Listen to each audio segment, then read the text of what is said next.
de alguna manera es un desafío que nos presenta la vida, que siempre es muy doloroso y siempre es muy impactante, pero al que seguramente vamos a tener muchos otros mecanismos para reponernos, muchos otros recursos. De nuevo, depende de la historia, ¿no? Hay personas muy grandes que llegan con duelos complicados por perder a uno de sus padres, ¿no? ¿Se entiende? Pero el momento de la vida que sucede creo que también es importante para eso. En esta... Ahora va a profundizar un poco más la ponencia sobre los insultos de la forma. Hasta acá fuimos con la respuesta normal, ¿no? Lo que decíamos, ¿no? Cualquiera de estas puede ser normal, no tiene que ser necesariamente un problema. Cuando quedamos fijados en una de estas respuestas, se dan lo que Lehmann llama el insulto a la forma, y se puede dividir en dos tipos de respuesta, que esto nos orienta mucho desde el punto de vista clínico. Ya esto acá empezamos a hacer una disquisición que nos da como herramientas de cómo trabajar esto con los pacientes. Entonces, lo que se plantea es, si dividimos la imagen que vimos al principio, es como si la dividiéramos en dos, ¿no? Las primeras 3 imágenes y las segundas 3 imágenes. Las primeras nos hablan de una respuesta sobrelimitada, en la que el organismo lo que hace es aumentar los niveles de organización. Acuérdense de aquella forma blandita, que se hace algo como más consistente. Bueno, eso que era algo firme y consistente se empieza a convertir en algo cada vez más rígido, ¿no? Y eso habla de un cuerpo que se pone tenso y de un pensamiento que se rigidiza también, ¿no? De una forma muy estructurada de ver las cosas. ¿Sí? En las últimas 3 figuras, ¿no? Que las 2 del medio son como ese pasaje, en las últimas 3 hablamos de una respuesta que ya tiende al colapso y que tiene que ver con que esa forma que se hizo muy, muy rígida empieza a desarmarse, ¿no? Empieza a perder límites. Por eso es ese colapso de nuevo nos lleva a aquello de, bueno, a que esta forma que no estaba definida se rigidiza y ahora de nuevo empieza a ser algo como poroso y que no está definido, donde es permeable, donde todo entra, todo sale, ¿no? Donde el pensamiento se empieza, el primer indicador normalmente es el pensamiento desorganizado, no puedo ver las cosas claras, ¿no? Es como abrumado. ¿Sí? A nivel del cuerpo empezamos a ver el colapso en la pérdida de ese eje, ¿no? Esa cosa que se empezaba como excesivamente armada, con el pecho inflado y muy hacia arriba, empieza como a irse, como a desarmarse, ¿no? Esto es lo que llama extralimitación e infralimitación, es lo mismo, ¿no? Sí. Sobrelimitado, sublimitada, tiene que ver con los límites. Se ve a nivel caracterial también, a nivel del cuerpo, de la tensión muscular, y se ve también, por ahí hasta incluso apareció, ¿no? el estiramiento, para salir de la respuesta sobrelimitada, el estiramiento, ¿no? El poder como moverme de esa cosa tensa que genera la respuesta cuando requiere de excesivo límite, ¿no? Ponerme rígido. Se sienten los músculos, la rigidez, y uno tiene esta necesidad de estirarse. Y también en la forma de pensar, ¿no? Bueno, esto y esto, y ahora, y la vamos, y ¿sabes? ¿No? Como de ordenar las ideas. En la segunda fase es justamente el desmoronamiento, donde las ideas se desorganizan, no puedo pensar claro, entonces ahí quedo como muy permeable, muy tomada por las circunstancias, sin poder ser funcional, ¿no? Porque se pierde la capacidad de adaptarse. Vamos a ver qué dice esta, dice el esfuerzo por organizarse o desorganizarse, el organismo crea distintos tipos de formas que incluso pueden ser contrarias unas de otras. Una respuesta dada en determinado momento es interpretada por el cerebro y se guarda la información como una imagen de sí mismo. Luego del nacimiento y de los primeros años de vida, los patrones de estrés se organizan en la mitad superior del cuerpo, a partir de los 8 años en la mitad inferior. Lo que Kahneman hace mucho hincapié es que a partir de las respuestas que vamos dando a lo largo de la vida, el cerebro genera una información, esto que decíamos, ¿no? De que el cerebro está hecho de memoria, y voy a buscar esa información, imágenes de mí mismo. ¿No? La imagen que tengo de mí tiene que ver con, como si se sacaran fotos, ¿no? Como, que además no son, está mal dicho fotos, porque es esto que yo les decía al principio, es sensorio, y es motriz, y es cognitivo, es todo a la vez, ¿no? Y queda como una instantánea que me habla de mí.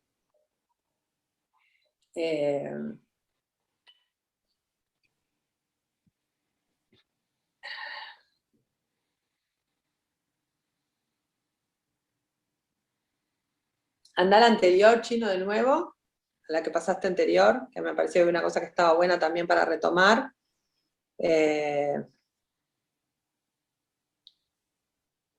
Sí, lo primero que dice, que es que...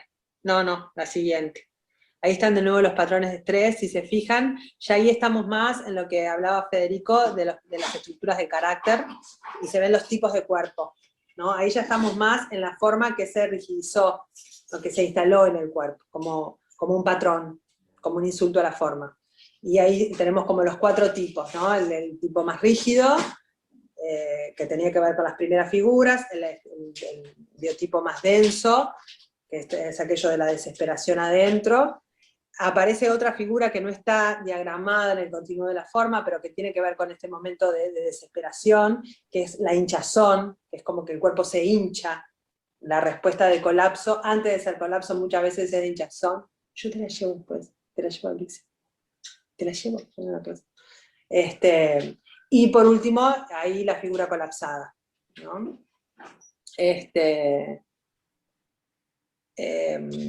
Lo en sí que capaz quería, que, capaz sí, que no me expresé bien lo que yo te preguntaba. Yo estaba pensando, claro, en caracteres de Lowen.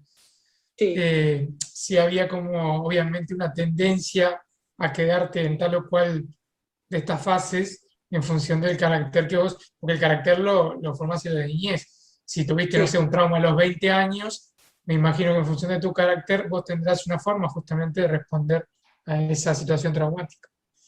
Exactamente. Y no ves, por ejemplo, en estas figuras que vemos acá, ¿no te hace pensar en algo de las estructuras de Lowen?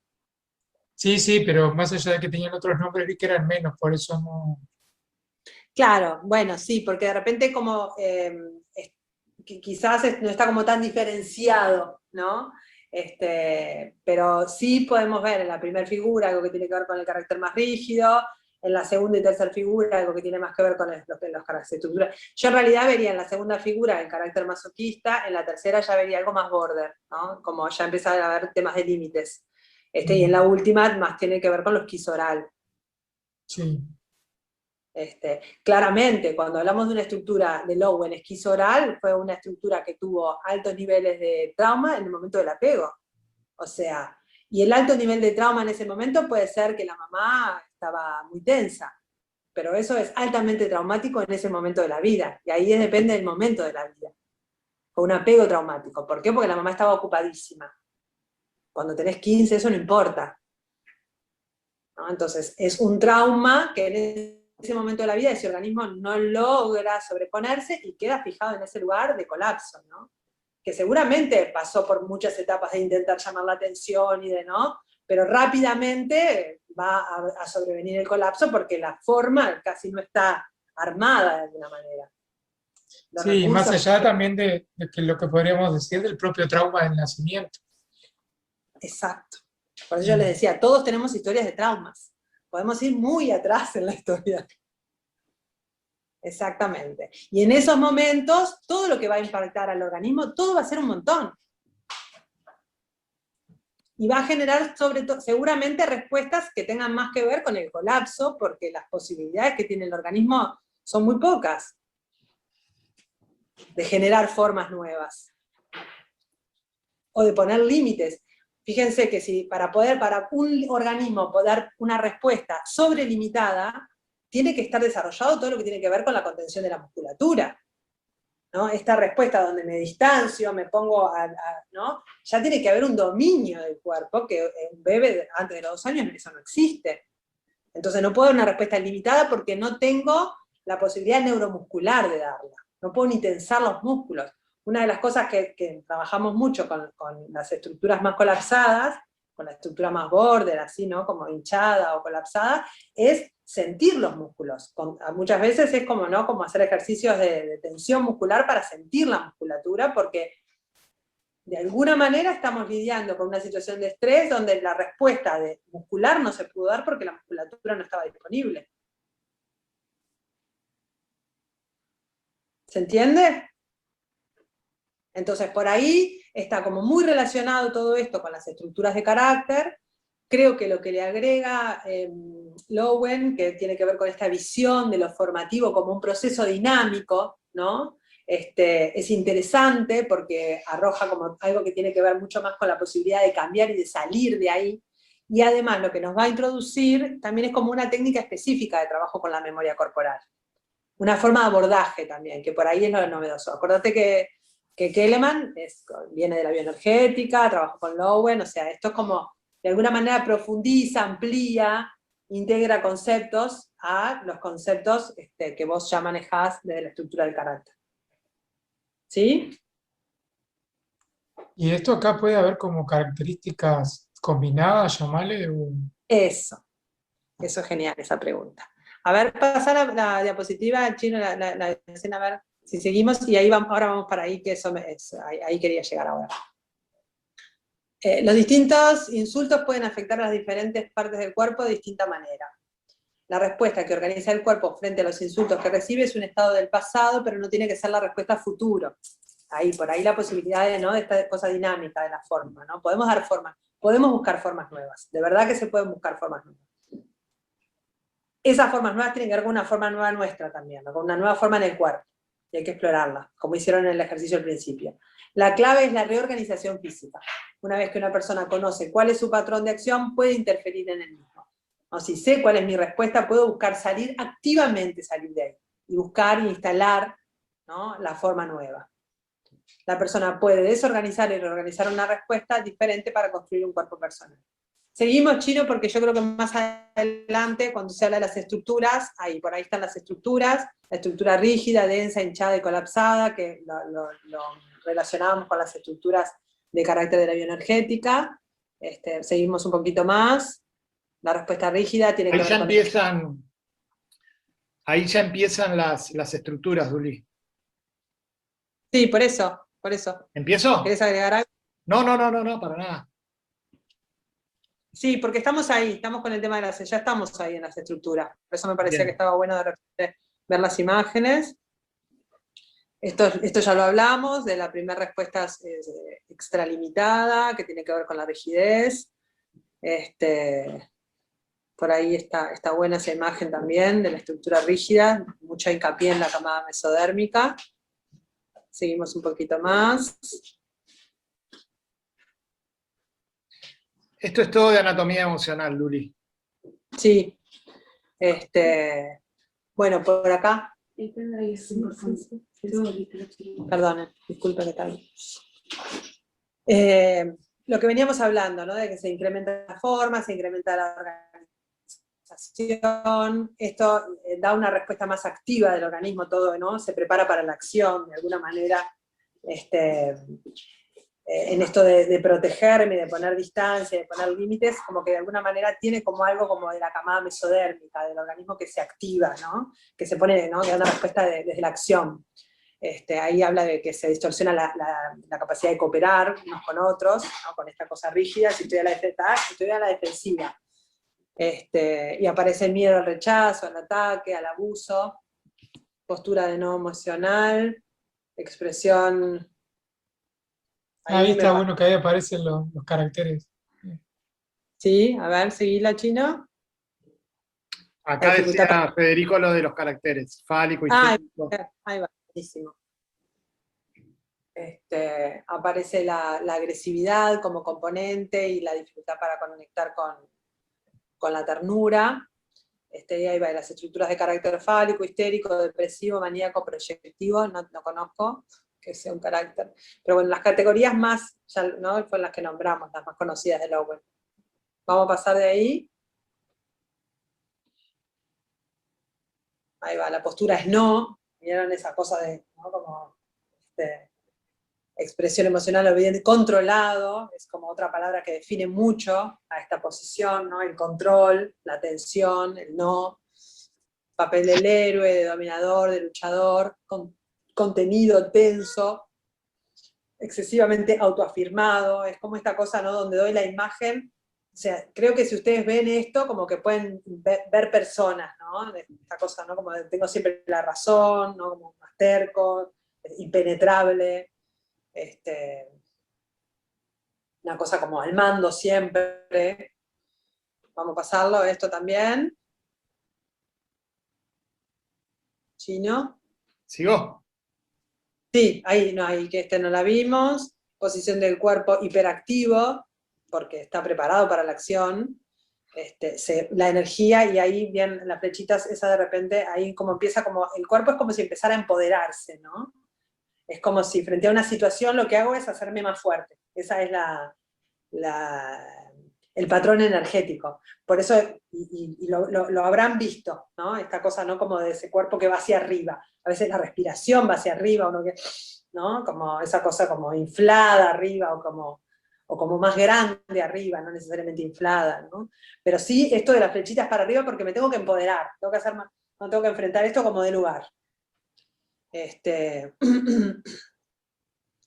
Piernas genitales, todo traccionado hacia arriba. Motilidad persistente, inhibida, dura, porque la dificultad acá, como tengo que ser fuerte, la dificultad va a ser de estar más suave, de estar más tierno, de estar disponible, de estar conectado, de compartirme. Vamos a seguir a la siguiente, porque igual esto les queda y toda la información está escrita.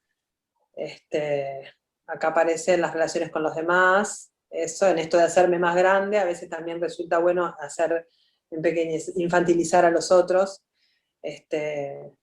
Como que me siento tranquilo si me siento poderoso, de alguna manera, me siento que estoy bajo control. Tiene todas las características de la estructura rígida, ¿no? Desafiante, bueno, desafía, controla y compite. Creo que eso también, el control, por ahí el control es como algo que bastante que da cuenta de este funcionamiento. Pásalo nomás, Chino. Así pasamos a la siguiente. Bueno, por acá yo les decía, el tema de poder ver las estructuras y ver cómo se organizan, como que abre la posibilidad del trabajo en la clínica. En esta estructura lo que tenemos que trabajar, después vamos a ir, no me olvidé del tema de lo combinado, pero me parecía que de repente está bueno como ver bien las estructuras para ver que también después se pueden combinar, ¿sí?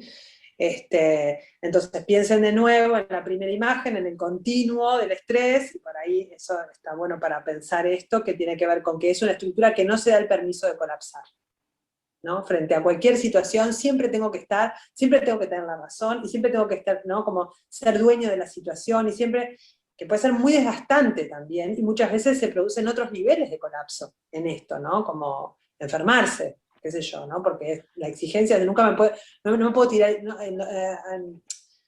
yo he tenido pacientes que no pueden llorar, por ejemplo, ¿no? Que dicen, no, yo nunca lloré, y pasó, no, pero no pude llorar, ¿no? Como la posibilidad de desarmarme no existe, no hay, ¿no? Y ahí es donde se ve la respuesta fija en ese patrón, ¿no? Entonces, a lo que tenemos que orientar de alguna manera nuestro trabajo es a ofrecerle al paciente la posibilidad de que algo de esa forma se desestructure, se desarme, se desorganice, que es algo que da mucho miedo, de alguna manera.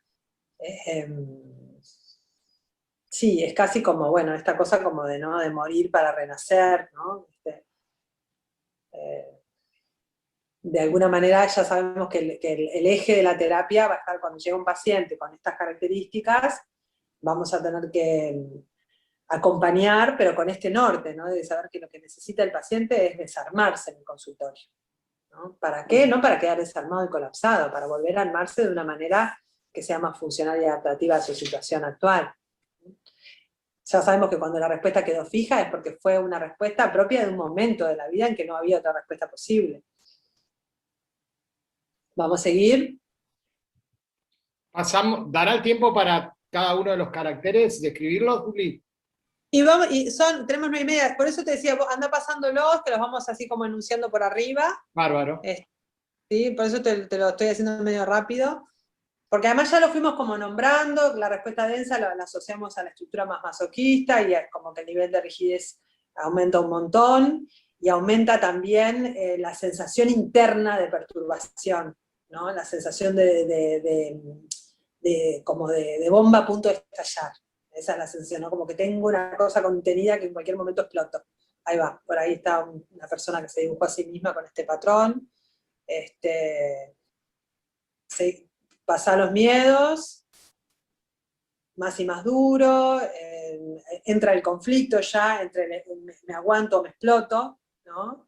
Y aparecen las estructuras de carácter que eso les interesaba también, depresivo, pasivo-agresivo, implosivo, ¿no? Es como pueden haber explosiones acá, ¿no? En esta estructura. Pasalo también, Chino, así vamos rapidito. Salvo que quieran parar por algo, está ligado a un patrón de humillación, ¿no? y de mucha resistencia, total, de aguantar, es el aguantador. Y la apariencia es aún más compacta que la estructura rígida. Pasalo nomás también. Vamos al otro, a la siguiente foto. Ahí, eso.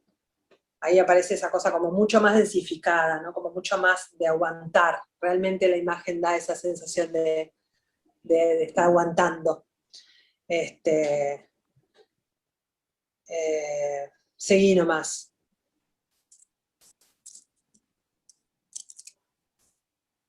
Acá de nuevo van a aparecer aspectos que tengan que ver con ablandar. Quizás ya no tenga tanto esta cosa de permitirse el colapso, sino como de acompañar algo más habilitador de un registro interno, ¿no? Porque hay tanta sensación de bomba que va a explotar, que es como acompañar más esta sensación de poder habilitar el registro de lo que voy sintiendo, ¿no? Ir ablandando más de a poco quizás, ¿no? Para que la persona pueda evitar eso como de autoafirmarse, de legitimarse, ¿no?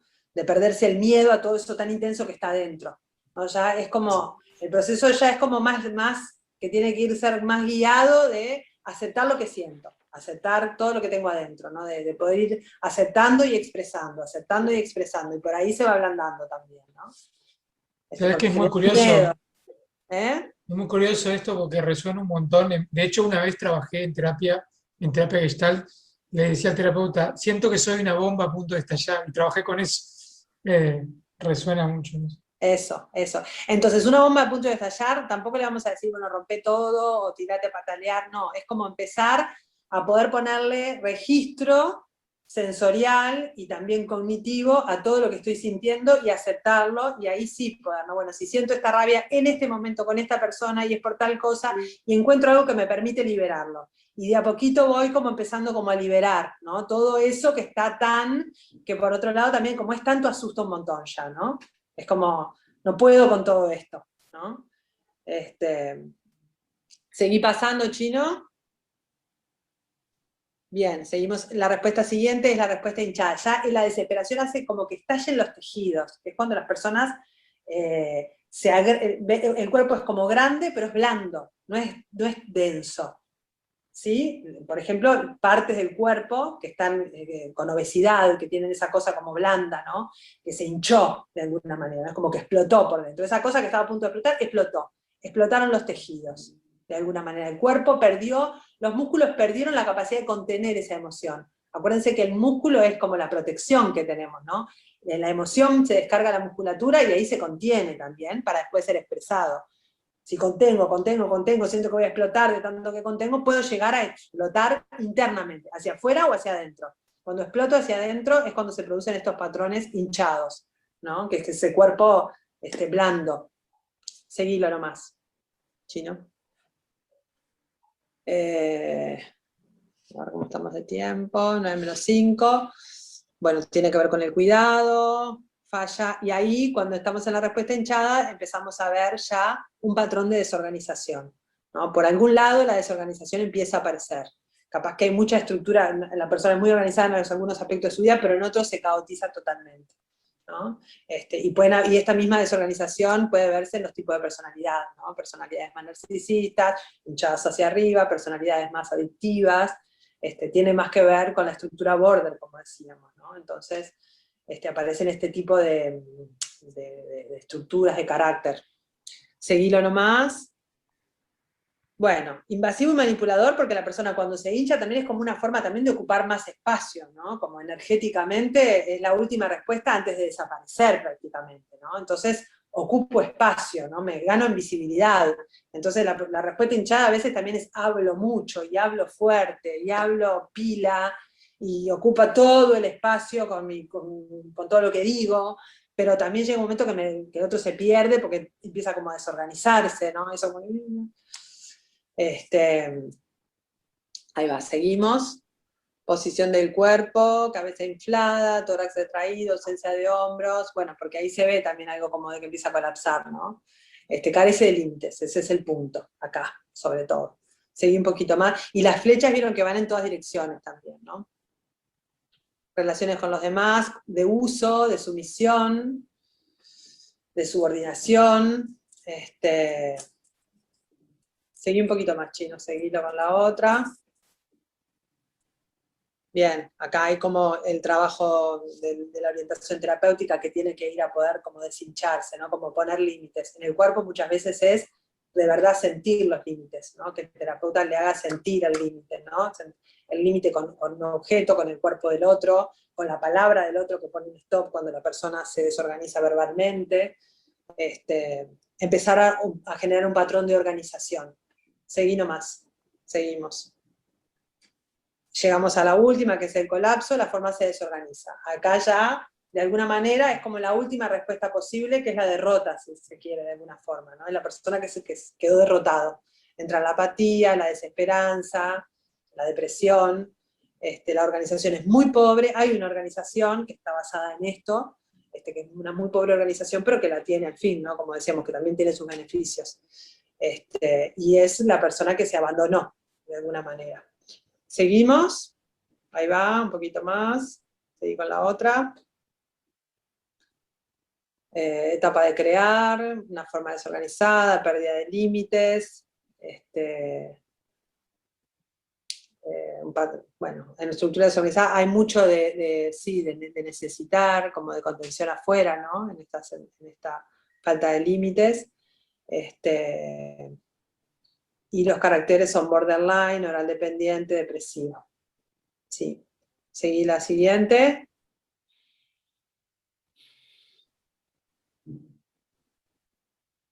Vamos a seguir un poquito más. Sin vitalidad, es un cuerpo desvitalizado, eso también, ¿no? Con esto del abandono se empieza como a hacer cuerpo de diferentes maneras. La pérdida de fuerza, la pérdida de tono muscular muchas veces. A veces no es la pérdida de tono muscular, sino el colapso de la estructura, entonces colapsa el diafragma, la pelvis se hunde para adentro, se produce el colapso muchas veces en esto, ¿no? Se ve acá arriba, ¿no? Como en el cuello, la caída del pecho, es como, normalmente lo que más se ve, lo que más uno puede visualizar el colapso es en el pecho hundido, todo lo contrario a aquel pecho que se me hacía, ¿no? Tengo que ser fuerte y toda la energía va para arriba, no, el pecho colapsa y la persona se hunde, se aprieta a sí misma, generando esto que incluso es como esta forma interna donde realmente los órganos se desvitalizan porque no dejo ni lugar para respirar, ¿no? Porque si yo tengo todo el pecho apretado es muy difícil que, ¿no? Todos los órganos vitales ahí como que no tuvieran espacio para estar, ¿no? No hay espacio para el yo. Y eso realmente genera un patrón donde la energía empieza a ser poca, porque ya se respira poquito, ¿no? Como atrae a los otros, cede, por supuesto que la actitud de ceder, es el abandono. Seguí, Chino, nomás, pasa a la siguiente, ahí está bien clara la postura de colapso. Y acá está la orientación terapéutica, que eso me parece que de repente está bueno también, como verlo un poquito, que tiene que ver con la posibilidad de explorar en la salida del colapso, ¿no? Y acá sí, de repente, este ejemplo, ¿no? Que poníamos cuando el pecho está hundido, esta posibilidad nomás, ¿no? Si decimos, la forma, lo que se planteaba en la que vimos anterior, la forma es la forma que fue, no tiene que ser la forma que va a ser. No, deja esta igual, porque fue una que ya pasó hace rato.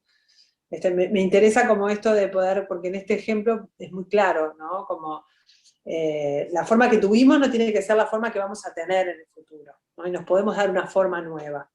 Y en esto como que me parece que es como muy interesante como lo plantea Keleman, de que nos tenemos que dar una forma nueva en el cuerpo, si queremos construir algo nuevo en nosotros, ¿no? Tenemos que generar una forma diferente. Entonces, En este ejemplo, que es como ya como el último de las estructuras, imagínense una persona que está con una estructura depresiva y tiene un pecho colapsado.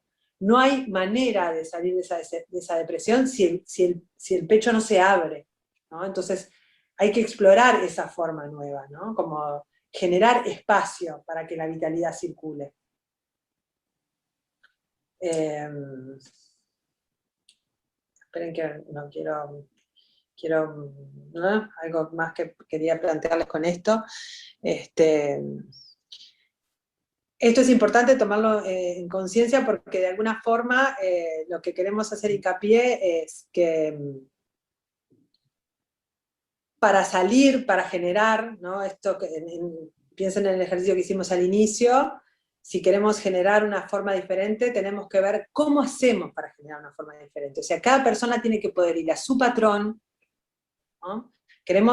Trabajamos con nuestra historia, entendimos por qué nos pasó lo que nos pasó, entendimos cómo nos impactó lo que nos pasó, pero necesitamos construir una forma nueva. ¿Cómo hacemos para construir una forma nueva? Para eso tenemos que tener claro cuál es nuestro patrón, cómo se organiza nuestro patrón en nuestro cuerpo, para proponernos activamente a través de la voluntad, luego de haber entendido todos los por qué, para proponernos armar una forma diferente. Y eso cada uno lo tiene que habitar. Cada uno sabe cómo, tiene que ver cómo generarse a sí mismo una forma diferente. Entonces, en esto también es importante, y ahí vamos a lo último que me parece que está bueno decir de las estructuras. ¿Ahí cambiaste, Chino? ¿Te fuiste al principio? No, sigo Así avanzando. es como termina. Ah, está, Sí, quedan perfecto. como 6 o 7 más.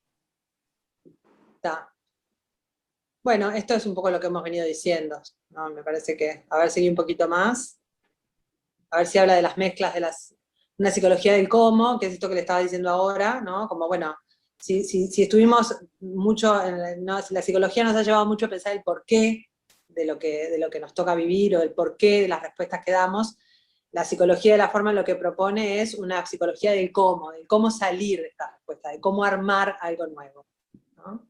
Ahí va, y acá vamos a la experimentación somática. Antes de ir acá, quiero hacer una puntualización con respecto, pues hay todo como que esto es muy, de alguna manera hasta acá, hicimos una descripción como muy esquemática, ¿no? Por ahí apareció, creo que fue Federico que preguntó si esto se puede combinar. Y ahí está el esquema de la combinación. Y hay múltiples formas de combinar todo esto, ¿no? En esto que decimos de que cada uno tiene como esta posibilidad de explorar su propia forma, habitarla y generar una forma nueva, explorar la propia forma puede querer decir que algunos aspectos de mi cuerpo están muy densos, otros colapsados, otros hinchados, ¿se entiende? Y esto puede ser, lo podemos también diagramar, pero tiene muchísimas combinaciones posibles que las tiene que explorar cada uno, ¿no? Pero podemos decir que hay estructuras que están más hinchadas arriba, ¿no? que abajo, o más densas, ¿no? Arriba denso, abajo colapsado, o arriba colapsado, abajo más hinchado, ¿no? Podemos dividir el cuerpo, si queremos agregarle a este esquema que hicimos de las estructuras, podemos decir, por ejemplo, que las estructuras se pueden generar combinaciones diferentes abajo-arriba, ¿no? Y también adentro-afuera,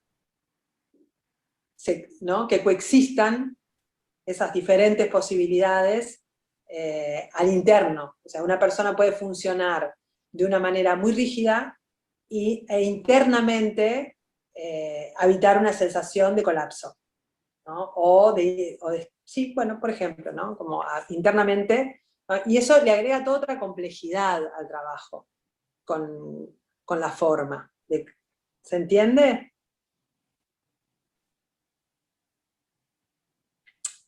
Es como muy esquemático y yo les diría, es como difícil, como, no sé, se me escapa de cómo puntualizar, ¿no? Pero es como muy dinámico poder explorar esto. Lo que sí les puedo decir es que esto tiene como todas las combinaciones, y cada uno quizás, si se pone un poquito, y ahora si nos da el tiempo, cada uno se explora un poco en todo esto. También pueden pensar en el primer trabajo que hicimos, ¿no? En cómo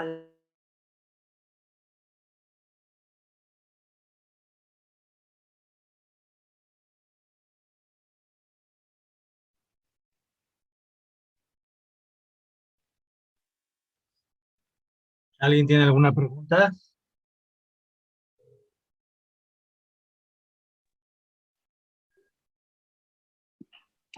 Doctor, la pregunta mía sería, ¿son los diferentes tipos de personalidad? Son estructuras de carácter. En este caso es la teoría de Stanley Keleman, que es diferente o tiene menos subtipos que la de Lowen. Ajá. Pero cuando tú hablas del término personalidad, hablas nada más de la mente. Es decir, y si acaso de la conducta, pero no hablas de la forma. Por eso es que utilizamos en psicocorporal, en bioenergética, el término estructura de carácter, porque estructura es también la corporalidad. ¿Me explico? Ujú. Entonces, es una forma bien diferente de observar a las personas, porque vuelvo a lo mismo, partimos de que la mente y el cuerpo no están separados. Entonces, todo lo que le pasa a la mente le está pasando al cuerpo. Por eso va agarrando diferentes estructuras corporales, diferentes formas. Ajá. Es complicado como que entrarle, esto lleva tiempo, pero sí es interesante que empiecen a observar las formas de las personas, porque desde la teoría, por ejemplo, psiquiátrica, pues nada más vemos la personalidad. Ujú. Y aquí estamos hablando de estructuras de carácter. Y valdría la pena ver un poquito la visión de la psiquiatría. Ujú. Que habla precisamente de lo que dices tú, que es personalidad. Ajá. Déjenme ver si encuentro algo. Ujú.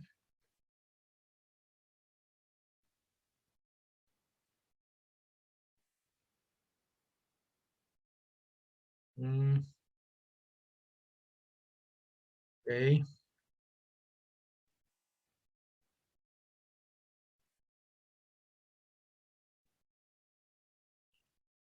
Esto es algo totalmente psiquiátrico. Es decir, esta es la forma en que evolucionó lo que llamábamos neurosis. Acuérdense que en la época de Freud solamente había neurosis o psicosis. Psicosis, la pérdida del contacto con la realidad. Básicamente la definición más clara de psicosis es tener un delirio, es decir, una idea delirante. La psicosis es cuando tienes una idea que está fuera de la realidad. Y la neurosis es cuando una persona tiene una personalidad que complica su existencia alrededor, es decir, lo hace ciertamente conflictivo con todo lo que hay en su alrededor. Aquí están, por ejemplo, los trastornos de personalidad, el trastorno antisocial, el trastorno por evitación, el trastorno límite, el dependiente, el histriónico, el narcisista y el obsesivo compulsivo, ¿no? Ahí vamos a ver. Si yo le pico aquí, ¿ustedes ven lo que vuelve a aparecer? ¿Están viendo ahorita, dice Mayo Clinic? Ajá. Sí, profesor. Ok. Vale.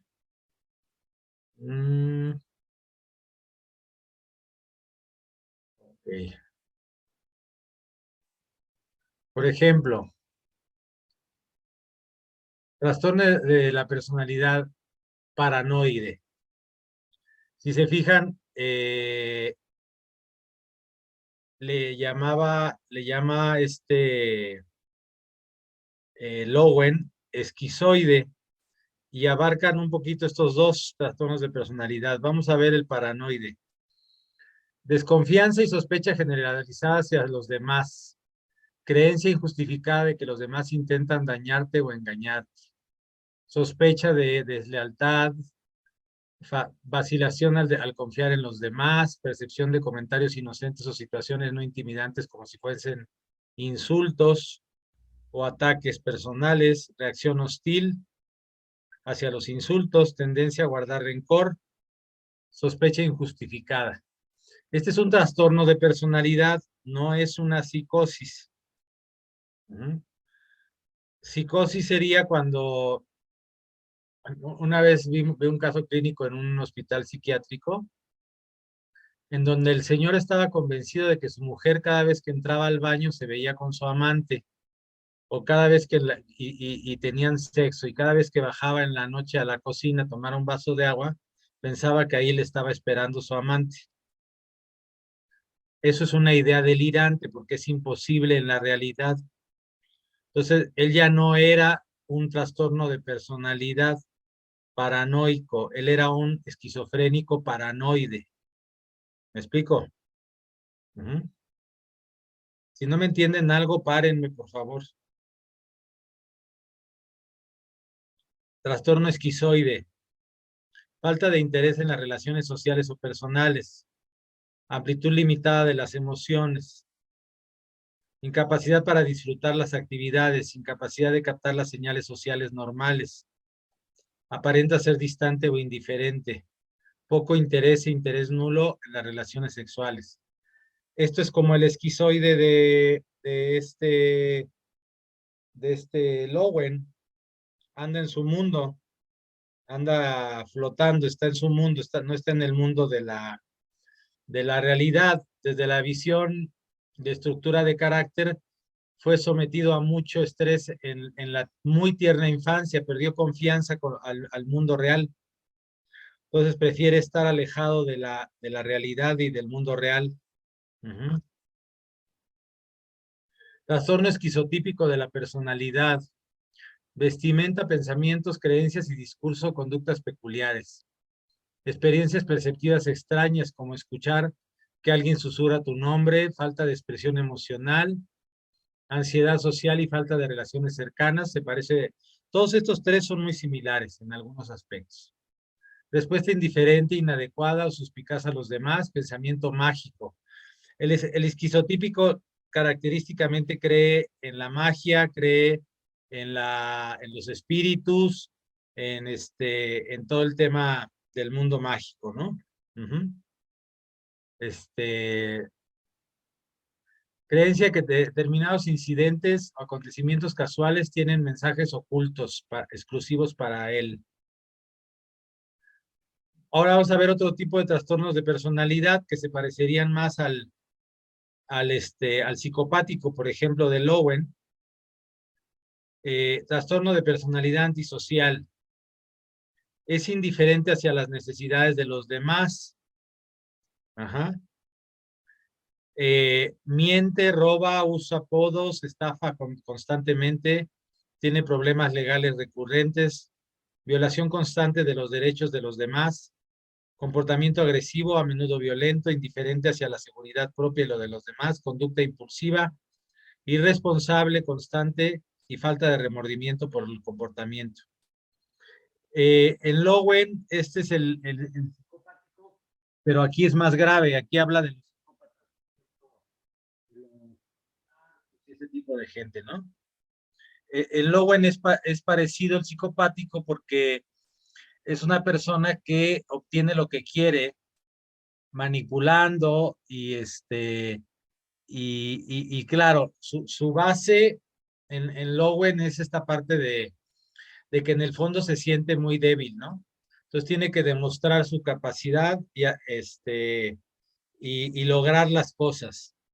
Y como aprendió manipulación desde la infancia, porque lo enseñaron a manipular, le aprende a lograr siempre sus objetivos, no importando lo que los demás sientan. Trastorno límite. El trastorno de límite es de miedo, ¿eh?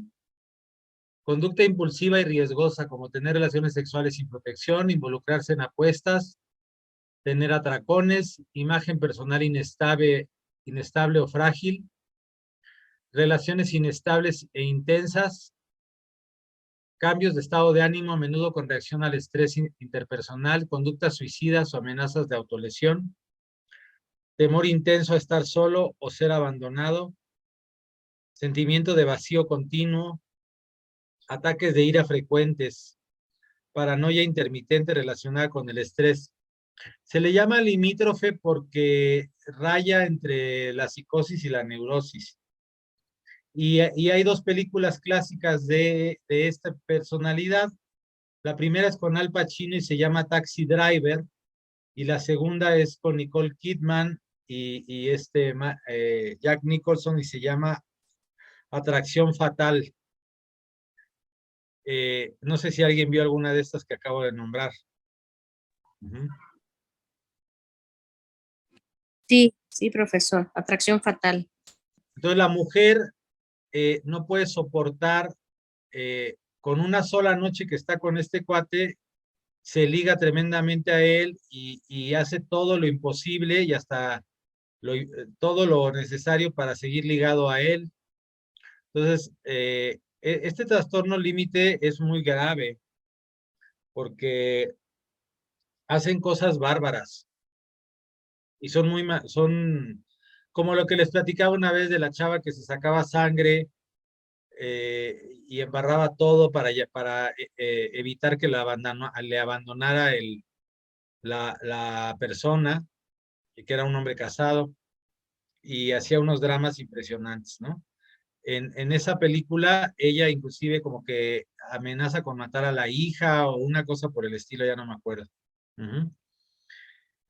Son altamente inestables y son muy impulsivos. Por ejemplo, en los hospitales psiquiátricos, las limítrofes, las borders, hay una película de border también con esta... ¿Cómo se llama la que tiene los labios gordotes? Esposa de... Ay. La de Angelina Jolie y Winona Ryder hacen una película muy interesante en donde una de ellas es border. Bueno,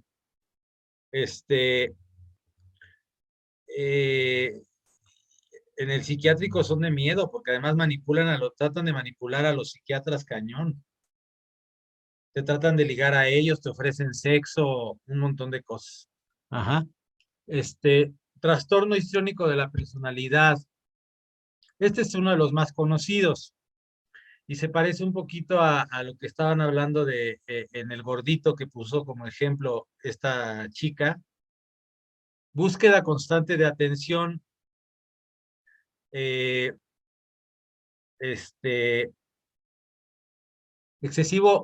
excesivamente exaltado, provocativo en el plano sexual, con el objetivo de captar la atención, pero no necesariamente la histriónica tiene necesidad sexual, lo que necesita es atención.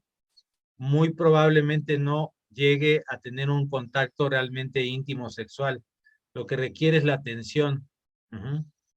Discurso espectacular con opiniones fuertes, pero con pocos hechos o detalles para respaldar.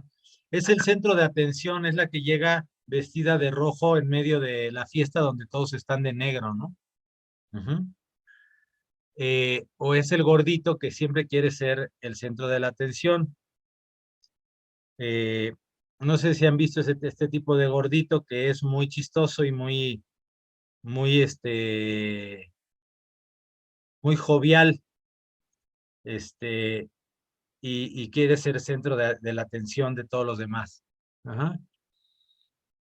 Fácilmente influenciable, emociones poco profundas que cambian con rapidez, tiene la habilidad emocional, también cambia rápidamente de una emoción a otra, puede estar riendo y de repente ya está llorando. También para tener búsqueda de la atención. Se preocupa excesivamente por la apariencia física. Piensa que las relaciones con los demás son más cercanas de lo que en realidad son. Este está padrísimo porque también tiene que ver un poquito con el rígido y un poquito con el psicopático de Lowen, el narcisista. El narcisista tiene la creencia de que es especial y es más importante que los demás. Fantasía sobre poder, éxito y atracción, incapacidad para reconocer necesidades y sentimientos de los demás. Exagera sus logros o talentos. Espera que lo elogien y lo admiren constantemente, ¿no? Es arrogante. Expectativas no razonables de favores y ventajas, a menudo aprovechándose de los demás. Envidia hacia los demás o creencia de que los demás le envidian. Aquí hay otros ya, fíjense, interesante. Los del grupo C se caracterizan por pensamientos o comportamientos de ansiedad o temor. El de evitación tiene sensibilidad excesiva a las críticas y al rechazo. Sentimientos de ser inadecuado, inferior o desagradable. Evasión de las actividades laborales que implican contacto interpersonal. Tiene una, se parece un poquito al oral, igual que el de abajo, en el sentido de que no se siente capaz de ser amado, ¿no? Por ejemplo, tiene un tema de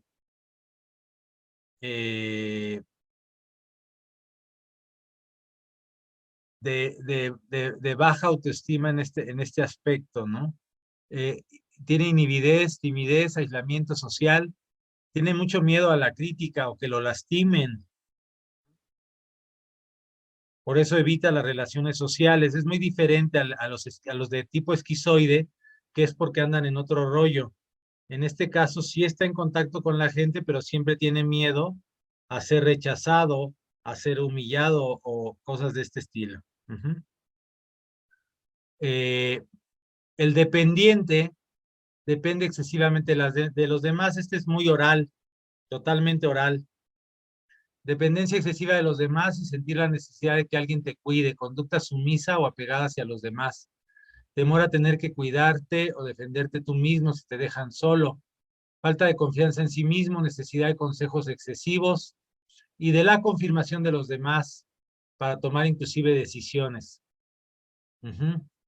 Dificultad para iniciar o llevar a cabo proyectos. Es el que le pregunta todo el tiempo a su marido o a su mujer qué debe de hacer. No tiene capacidad de decisión y es altamente dependiente de la pareja.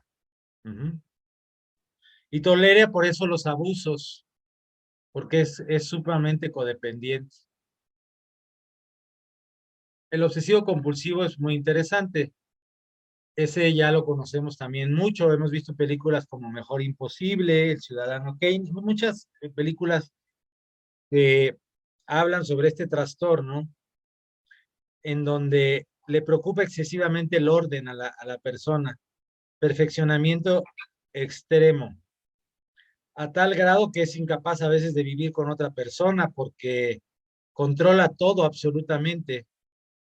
Las llaves, las cerraduras, los cajones, la ropa,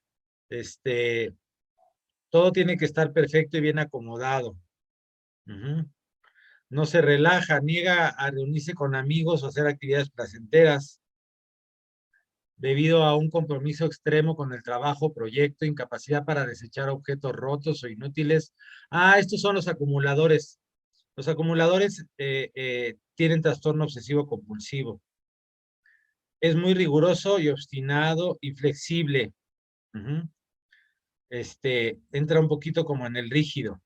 Estricto, control mezquino del presupuesto y los gastos, y hay muchos casos de estos personajes que no soportan la suciedad. No te tocan con la mano porque sienten que los vas a contaminar, cosas de ese estilo, ¿no? Estos son los famosos TOCs o trastorno obsesivo compulsivo. Ahorita les acabo de dar, fíjense, ya vieron esta es la visión que utilizan los psiquiatras para analizar la personalidad de las personas, o sea, los trastornos de personalidad. ¿Cómo lo ven y cómo lo comparan? Es decir, o la pregunta sería la siguiente. En general, ¿Existen los biotipos? Sí, Pareciera que sí, ¿no, Sara? así es, doctor. O sea, desde comportamientos hasta aquí podría decir que más que el cuerpo habla, las posiciones o la postura corporal habla también. Y la forma de ser, la conducta, todo eso. Y fíjate cómo van coincidiendo, aunque no son iguales, hay coincidencias, ¿te fijas? Por ejemplo, en homeopatía, ¿alguien sabe homeopatía? ¿El narcisista qué medicamento es? El licopodium. Claro. ¿Y la personalidad dependiente qué medicamento es? Pues puede ser una pulsatila. Claro. No es cierto. Sí, puede ser una Sí, pulsatila. Pulsatila, sí. Y acuérdate que y también puede ser algún otro, pero la pulsatila se liga mucho con el licopodio, ¿verdad? Porque el licopodio es narcisista y la otra es codependiente, entonces acepta, o se puede ligar una pulsatila con uno medio psicopático, ¿verdad? Porque además la pulsatila aguanta muchísimo, ¿no? Es muy codependiente, no toma decisiones propias y todo esto. Ajá. Y el licopodio necesita estar siendo reafirmado en su ego, ¿no? No acepta contradicción. Sus chicharrones truenan. Ajá. Ahora, ¿cuál es el origen de cada uno? Eso es lo interesante que uno tiene que ir descubriendo. Todos estos son biotipos y son teorías de cómo somos. Ninguna es cierta totalmente, ni ninguna está equivocada totalmente. ¿Lo pueden observar?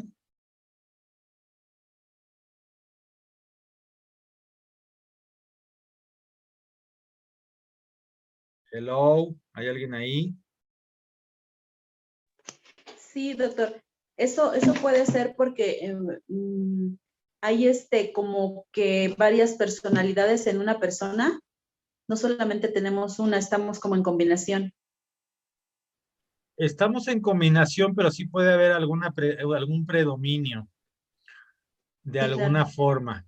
Pero lo que trato yo de decir más bien es que todos estos son intentos de entender lo que es repetitivo en el ser humano. Ajá. Desde diferentes perspectivas. La psicocorporal te habla de que lo que vives en la infancia repercute no solo en tu mente, sino en tu cuerpo. La visión psiquiátrica, como la que se las acabo de presentar, solamente habla de personalidad, o sea, de mente y conducta, no se mete en la corporalidad. Para mí eso es lo valioso de las teorías psicocorporales, que también se meten en el cuerpo y en el entender cómo todo esto que te pasó en la infancia repercute no solamente en tu mente, tu conducta, sino en tu cuerpo también. Y entonces empezamos a observar a las personas. Y la pregunta que yo hice tiene que ver con que si sí se repiten estos patrones o no en las personas. Sarita contestó que sí, creo. Ahora, eso quiere decir que en algo somos iguales o que en algo somos repetitivos. Pero ¿por qué cada quien es diferente? Porque aunque somos repetitivos en algunas cosas, aquí se me imagina como si vamos a trabajar algún tipo de terapia, es como una lista, como cuando lo hacemos en homeopatía, ¿no? Psicópatas, o sea, los 3 tipos y haces una lista y vas como diciendo, esta persona tiene esto, esto, esto, y en la que más encaje, o sea, en la que saque más, pues es en la que encaja más, pero al final del día sí tenemos un poco de cada una de ellas.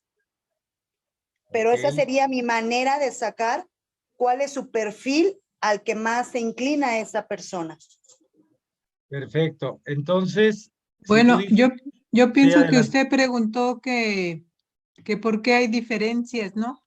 Entonces yo pienso que las diferencias existen porque cada quien vivió una cosa diferente. Cada quien Perfecto. tuvo una vivencia diferente. Nadie, aunque hayan vivido en la misma casa, no pudieron ver o observar las mismas o tener las mismas vivencias. Perfecto, Diana. O Y aunque se tengan las mismas vivencias, cada quien lo percibimos diferente.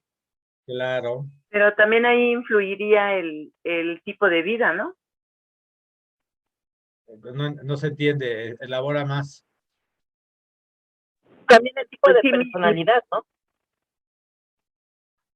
A ver, primero Lidia, elabora más. Pues sí, precisamente en mi hoy, en mi actualidad, el tipo de vida que llevo es lo que me va a dar el tipo de personalidad cambiante, porque pues podemos, hablando como si lo mezclo en homeopatía, bueno, vibramos en un ratito en una, pero mi raíz es otra, ¿no? Pero yo lo asemejo a que es el tipo de vida que tenemos desde la infancia. Ok. Estás hablando del cambio. Entender. Estás hablando del cambio. Ahorita hablamos del cambio. Ibas a decir algo, Liliana.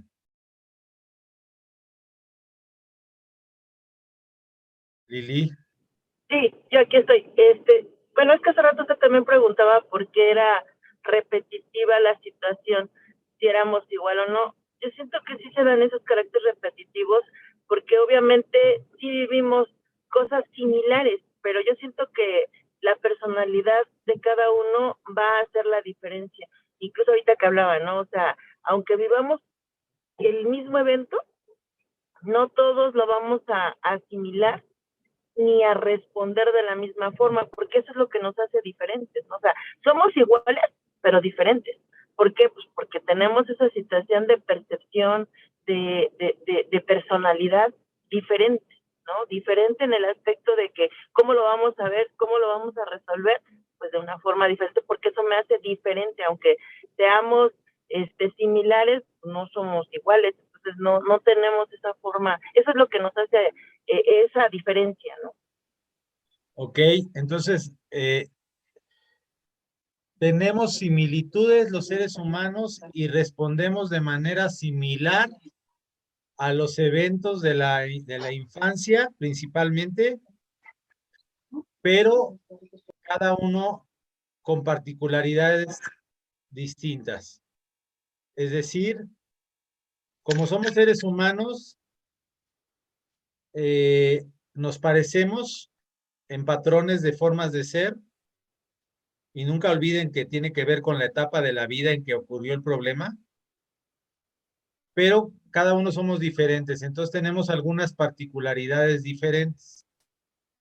Sí. Eso habla de la singularidad. Es lo que nos hace únicos, ¿no? Lo que nos hace únicos. Pero sí tenemos algunos patrones, algunas estructuras de carácter desde la bioenergética, principales, digamos, o que nos definen más con ciertas particularidades que nos individualizan de los demás. ¿Qué quieres comentar, Agus? Bueno, de entrada, doctor, yo lo que quisiera hacer pregunta que tú, con tu óptica que tienes, es que la personalidad se forja o se va encaminando de acuerdo a experiencias, o sea, porque tú no naces con una personalidad, ¿o sí? Y después ya cuando tienes esto, una personalidad, eres diferente, aunque como al vivir en sociedad, pues convivimos y podemos estar copiando, como dices tú, patrones de otras personas o adoptamos esos patrones, ¿no? Bueno, la pregunta que haces es muy compleja porque sí creo, y hay muchas teorías aún antes de la genética que marcan que tú ya traes una forma de ser. Ajá. Y la genética cada vez más claramente muestra que lo que heredas no solamente es lo material, sino también heredas un poquito de tu forma de ser. En la homeopatía le llamarías el constitucional, como estaba diciendo Lidia. Tú naces siendo de cierta manera. Nada más que los eventos de la vida te empiezan a modificar. Ajá. En el Ayurveda dice que tú tienes un Prakruti, una estructura original, una constitución original. Y que de acuerdo a lo que pasa en la vida se convierte en un Vikruti, es decir, en una alteración.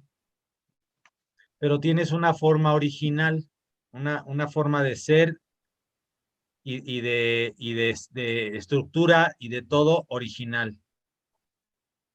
Y sí es muy importante comentar aquí que sí, yo por lo menos personalmente creo firmemente, no en toda la teoría freudiana, sí creo firmemente que la tierna infancia es el lugar en donde más se forja lo que vamos a hacer después.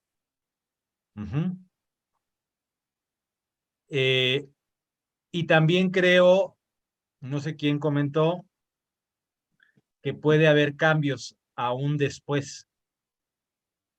Desde la visión del humanismo, puedes cambiar de forma, a lo bueno o a lo malo.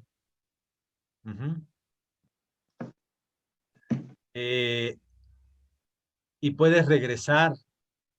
Desde la homeopatía puedes ir regresando capas hacia atrás en el tiempo. Ajá, por ejemplo. Pero lo que estaba diciendo Sara es muy interesante porque lo que te dan estas teorías es un mapa, es un abordaje, un mapa, es como si anduvieras en el mar sin un sextante, es decir, para ver las estrellas, es decir, te dan un mapa para saberte por dónde más o menos dirigir. Lo que siempre les pido a ustedes, en todas las disciplinas que han aprendido, es que jamás, jamás, jamás crean que una disciplina es todo. Son solamente mapas que nos permiten acercarnos a lo que la persona es. Y que nos permiten actuar o iniciar a actuar en la persona. No sé si me explique. Nos dan un parámetro de inicio, nos dan un lugar en donde empezar a trabajar con la persona. Pero si lo vemos desde el humanismo, todos somos diferentes. Entonces, y también muchas terapias, en la medicina tradicional china no hay persona igual, por ejemplo. Por eso la ciencia no puede con la medicina china, porque quiere estandarizar todos los tratamientos y resulta que cada persona es diferente y cada tratamiento es diferente. Porque aceptan la singularidad. Es una discusión teórica bien interesante que quiero que se la hagan en su mente. Y es cuando les he explicado, la medicina moderna está basada en lo que nos parecemos. Está basada en la estadística. Está basada en la normalidad, en lo normal, en lo habitual, en las medias y en las modas. y todo esto. Es decir, la medicina moderna se basa en observar en lo que somos todos iguales y utiliza la matemática para esto. La medicina alternativa y la mayoría de las medicinas ancestrales que no eran cuantitativas sino cualitativas, no se fijaban en lo que somos iguales, sino en la singularidad de cada persona. Lo individual, en lo que somos diferentes.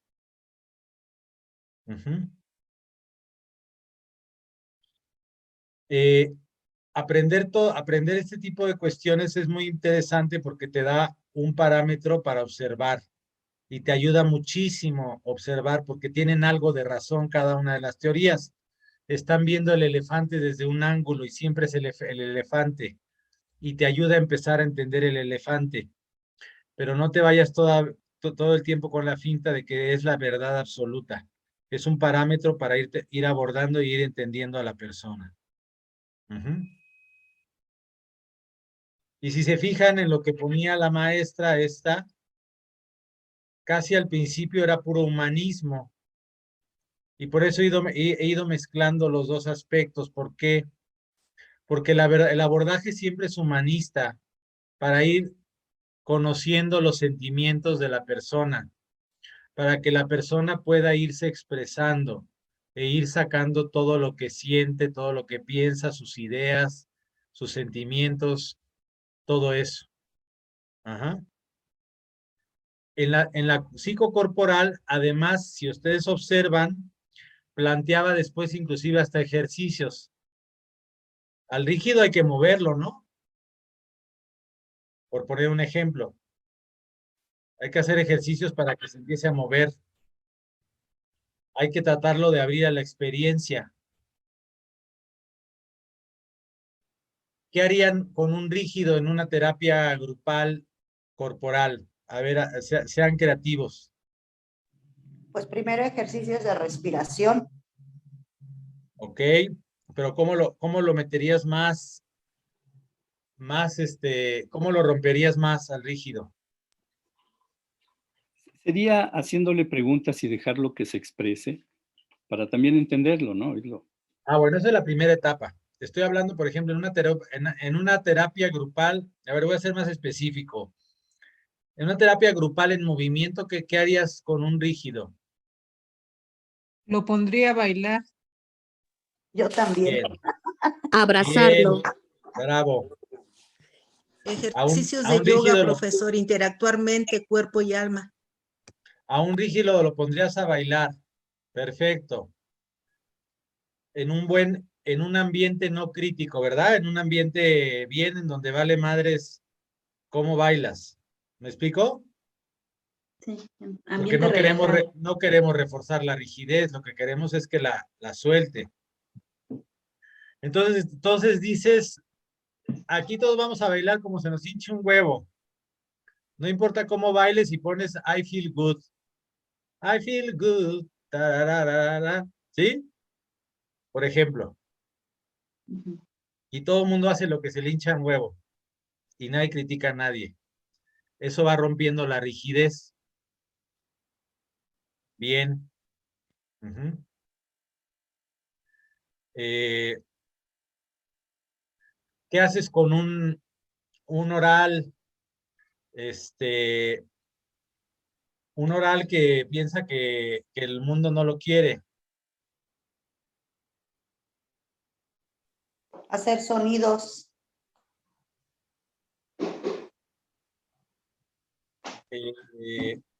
Ok. Que termine gritando, que termine aullando ahí para que suelte. El oral no necesita eso. Eso es más el masoquista, por ejemplo. Ok. Abrazarlo. Abrazarlo, pero poco a poco puedes poner ejercicios. Tomarse de las manos o algo así, ¿no? Exacto, tomas de las manos, haces ejercicios en donde la gente se toma de las manos, se ve a los ojos. toca sus manos, primero así, ¿no? Y sí, a lo mejor después terminas en un abrazo grupal, por ejemplo, porque un oral lo que requiere es reafirmar que sí es querido, ¿me explico? El que tú estabas planteando, Rosa, es el que está en explosión, el que Sí. se está conteniendo todo el tiempo. Ese es el masoquista, por ejemplo. Ajá. Lo revientas, lo haces sacar todo. Ujú. Con los ejercicios de yoga. No, yoga está muy leve para el masoquista, hay que ponerlo a dar chingadazos. Ajá. Por ejemplo, en la psicocorporal está el cilindro con una especie de palo y lo pones a darle de chingadazos así para que saque todo. Ujú. El masoquista, fíjense,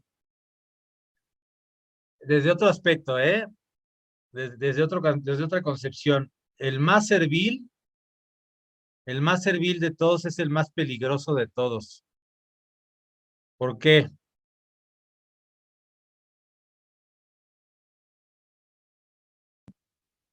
Porque tiene reprimido lo que no, a lo que estar atento a todo y servir a todo mundo, pero realmente en su interior muchas veces no quiere ya hacer complacer a todos.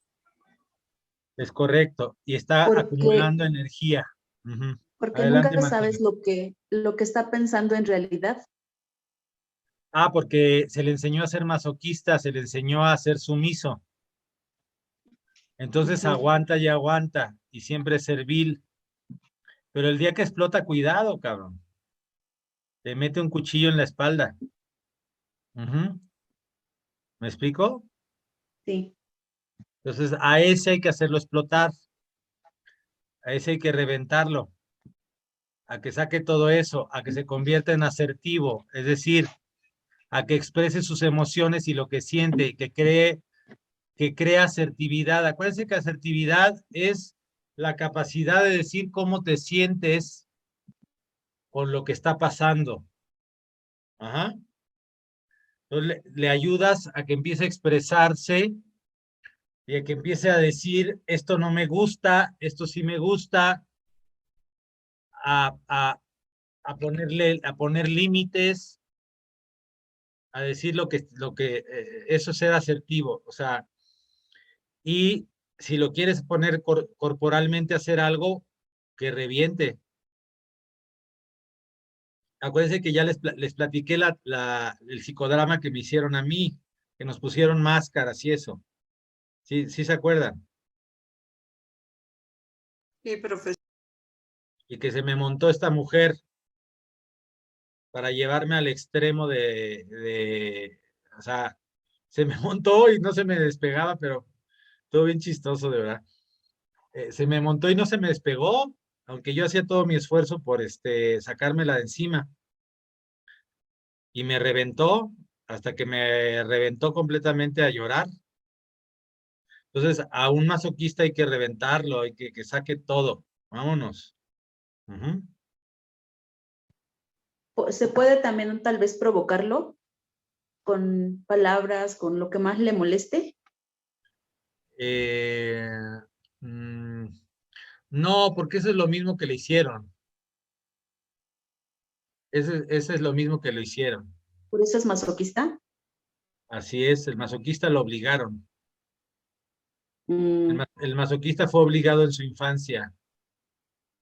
La imagen clásica de un dibujo del masoquista es el niño que le están metiendo comida a huevo, por ejemplo. Ese es chistoso. O sea, en algunos dibujos que he visto es el niño que a huevo le hacen comer, pobre güey ya no quiere y le siguen metiendo, la mamá le sigue metiendo a huevo por su necesidad de la mamá, lo obliga, ¿no? O le pone como 50 capas de ropa, aunque el pobre esté sudando y se tiene que aguantar, y se tiene que aguantar a todo. Lo enseñan a ser masoquista, lo obligan. Ujú. Entonces, pues ya llega un momento en que se rinde y es servil.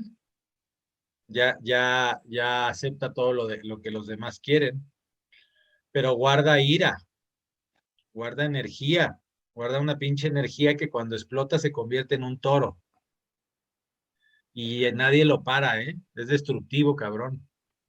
Doctor, ese masoquista, así como ahorita usted lo describe, cómo es desde su infancia, así va creciendo. Cuando él ya es, digamos, adulto, ese sentimiento que tiene, todo lo que tiene ahí escondido, coraje y todo lo que tiene, él repite lo mismo que a él le hicieron, pero él siente remordimiento al hacer. ¿Tiene remordimiento? Sí, claro. El único que no tiene remordimiento. Sí, porque hay unos que no, ¿no? O sea, hasta disfrutan el maltrato. A ver, Lidia, el único que no tiene remordimiento es el psicopático. Ok. El psicópata. En términos de la psiquiatría es el trastorno antisocial de personalidad. Es el que no tiene remordimiento.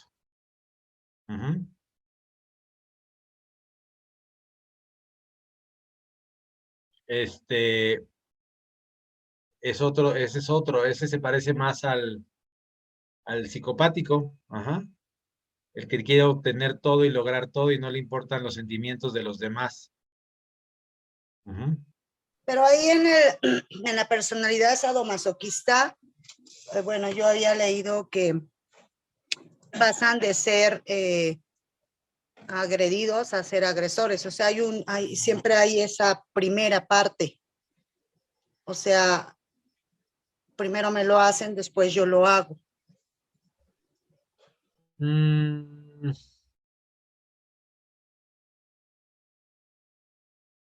Yo creo que no nomás siempre pasó por, al que se vuelve al final masoquista, siempre pasó primero por la primera. Y obviamente ya esa es su personalidad.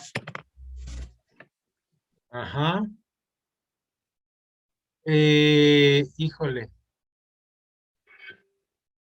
Yo creo que no me compro que nada más sea el masoquista. Yo creo que todos los que pasaron por miedo, y esto es una opinión personal mía, de lo que he visto en la vida. Los que más miedo tuvieron son los que se convierten en más repetidores de la agresión.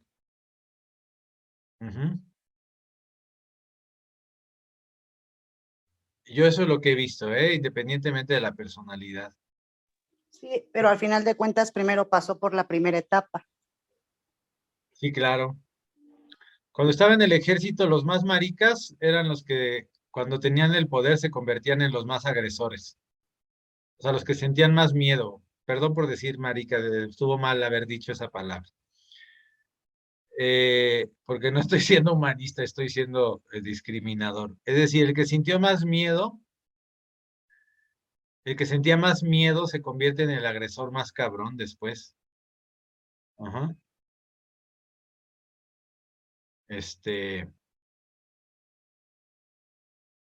En cambio, el que tenía una personalidad más estable, más formada, no necesariamente se convertía en agresor. Siento que más son estas personalidades donde nace mucho del miedo.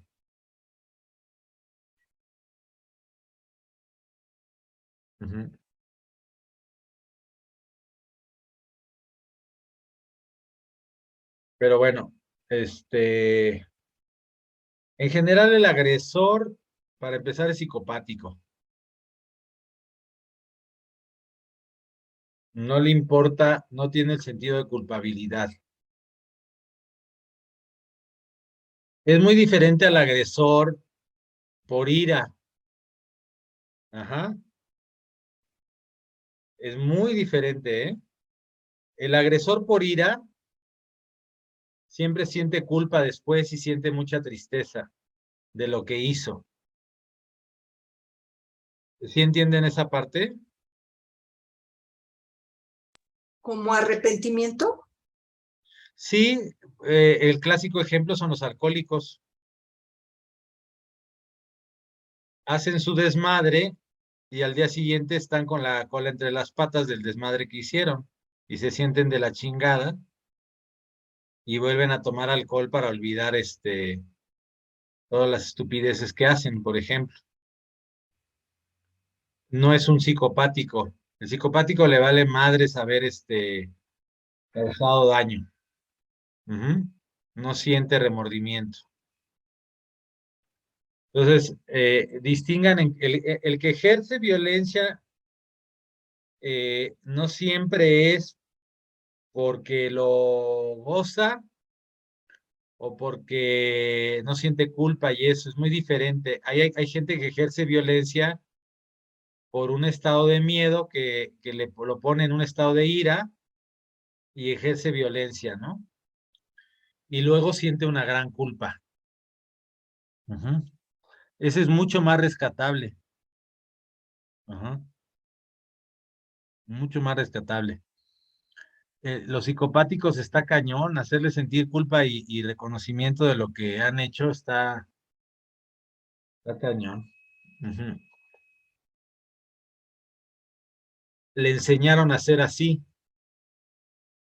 le enseñaron como también, como lo usaron y lo manipularon y en realidad nunca lo quisieron, aprende a hacer lo mismo con los demás. Ujú. Y cuando digo sociópata o psicópata o psicopático, no estoy hablando de un asesino múltiple y eso, ¿no? No. Hablo así en la vida. Por ejemplo, políticos, hay un chingo de sociópatas en la política. Ujú. La política está atestada de sociópatas. Es decir, les vale una chingada a quien se lleven entre las patas, tienen que llegar al poder. Ujú. No importando a quién matan o a quién nada. Y jamás se van a arrepentir. No sienten culpa. Y no, yo creo que sí se siente la culpa, pero más que nada en esa parte estás en un mundo en donde es tanto lo que se hace, que es algo como muy natural hacerlo, hasta que llega un hastío o hasta que llegas a un momento en el donde ya no puedes hacerlo. Sí, güey, pero eso tú, güey, o sea, no los políticos clásicos, güey. O sea, yo estoy hablando de los que se quedan ahí y que están con el hambre de poder hasta el final. Ah, sí, claro, o sea, ahí la palabra no importa, lo que importa es mentir y seguir siendo agradable ante todo mundo. Engañar y obtener a fuerza lo que se quiere, no importando por quién se pase. Es correcto, porque cada persona es utilizable, desde la persona más miserable, o sea, me refiero a miserable que no tenga nada, que son los que más se utilizan, hasta la persona con más recursos que también son completamente utilizables. Así es, todos son nada más el camino para llegar al poder y ¿Son maquiavélicos? no importa que dejes muertos en el camino. ¿Qué? ¿Maquiavélicos? No, yo creo que Maquiavelo era muy inteligente. Más bien, Maquiavelo lo que enseñó son técnicas para mantener el orden. No sé qué opines, Emiliano. Yo creo que el término maquiavélico está mal utilizado porque Maquiavelo lo que hacía era un análisis muy fundamental de cómo tenía que ir el ser humano construyendo poco a poco para obtener el poder, detentar el poder. Yo más bien creo que a lo que se quieren referir es que son personas que son completamente viles, completamente servibles para la causa que se está moviendo en ese momento y poder utilizarla y romper la estructura para replantear una nueva estructura con base en los intereses personales o del colectivo que se quiere empoderar. Ajá.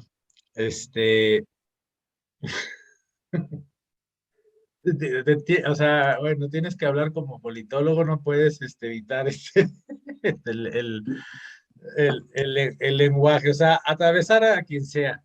Pero lo que dice Emiliano tiene toda la razón. está muy mal interpretado Maquiavelo. Si lees El Príncipe, Marcela, no tiene nada que ver con lo que estás diciendo. Lo que dice Emiliano es que El Príncipe, el libro de Maquiavelo, es cómo mantener el poder. No habla de que el príncipe necesariamente sea un hijo de la chingada, sino son consejos, aún para un príncipe blandengue, para mantener el poder.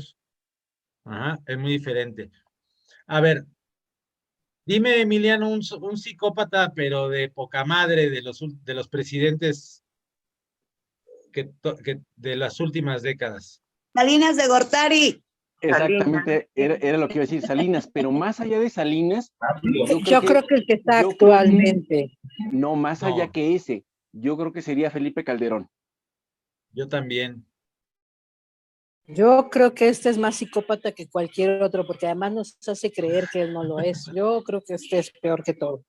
Sí, pero yo creo que va con una estructura muy, muy, muy fundamentada, pero Calderón en la parte de cómo armó toda una estrategia de pasar de un discurso de unidad a un discurso bélico y al día de hoy todavía seguirse manteniendo como que en la parte blanda, se me hace más psicópata todavía, ¿eh?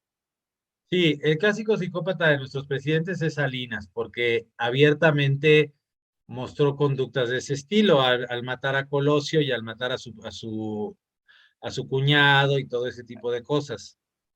Y era la época del PRI en donde se mataba a quien sea, ¿no? Pero yo también estoy absolutamente de acuerdo contigo, Emiliano.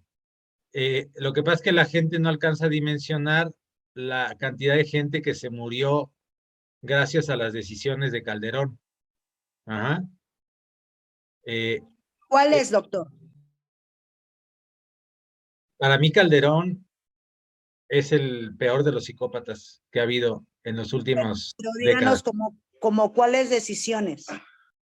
La guerra contra el narco que planteó acabó con un montón de civiles que la gente no sabe.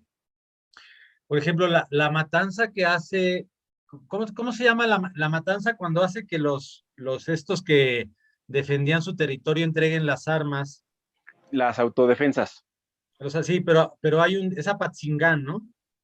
Ah, sí, es en Apatzingán cuando están con él, ay, cabrón, es que no quiero hacer una grosería, ¿cómo se llama Sí, el pendejete que mandó, Sí, el de Michoacán, Ajá. Es que me lo sé de otra manera, pero sí, ese. Pero sí viste sí viste las escenas, las reales, sí llegaste a ver las escenas, cómo los acribillaron después de que entregaron las armas. Doctor, me tocó verlo en Guerrero completamente de cómo se les trataba a la gente y cómo se les hicieron las cosas. No Es decir, las escenas, sino en vivo. Ya después de que entregaban las armas, los engañaban, les hacían ir, entregaban las armas y en ese mismo momento el ejército y la policía federal los acribillaba con todo y sus familias. Las escenas son desgarradoras. Veías las familias metiéndose abajo de los carros para tratar veías a los papás cubriendo a los niños y todo eso y se los chingaban a todos. Pero antes de eso, o sea, son como escenas de África en cierto momento. O sea, las mujeres eran violadas completamente por quien quisiera y como quisiera y por donde quisiera, enfrente de sus maridos, de sus familias, para humillarlos y romperlos completamente antes de que los mataran. Y cuando estoy hablando de mujeres entiendan por la edad que quieran. Esa fue el gobierno de Felipe Calderón. Lo que pasa es que no salía en la televisión. ¿Te acuerdas de la reunión de los hijos de Calderón, o cómo le llamaban? Donde se juntaron todos tanto hijos de narcos como de militares, todos mutilados. Todo ese tema. Es muy interesante históricamente. No, ese no lo tengo consciente.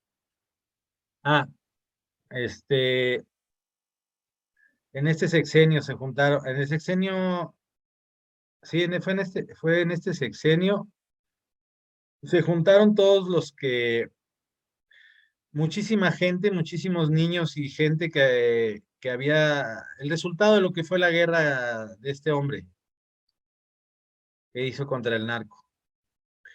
Porque en realidad todo el tiempo lo que pasa es que defendió a un cártel específico, entonces... Sí, fue el cártel del Golfo principalmente. Entonces, no, si hay alguien psicópata en la historia reciente de México es ese señor. Es de miedo todo lo que hizo.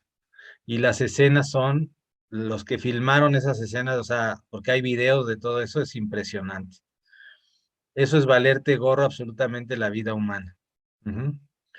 Y todavía se plantea como, quién sabe qué, pero bueno, es otra cosa. Pero bueno, ya nos desviamos. ¿Algún otro comentario? ¿Pregunta?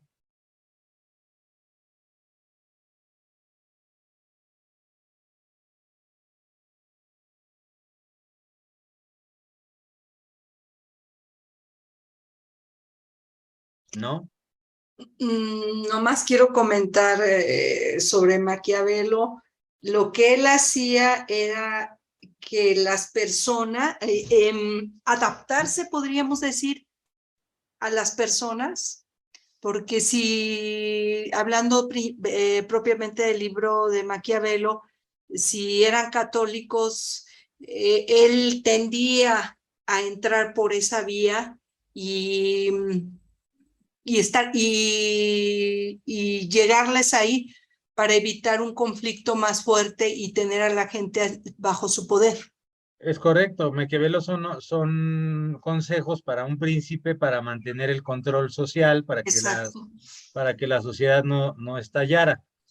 Y cuando había graves problemas, sí planteaba medidas drásticas. Es que lo que él era una estratega, ¿no? Una estratega, sí. Lo que planteaba era una estrategia y era un consejo para un príncipe. O sea, era un cuate que le aconsejaba cómo manejar a la sociedad de su época. Uh-huh. Y a veces se requería fuerza completa para eso, como ahorcar a un cabrón en la plaza central, ¿no? Para que si no por admiración, por miedo, se mantuviera el orden social. Pero su objetivo no era sádico, o sea, era el mantener el orden social. Ajá. Pero bueno, yo quiero hablar de ¿alguien más?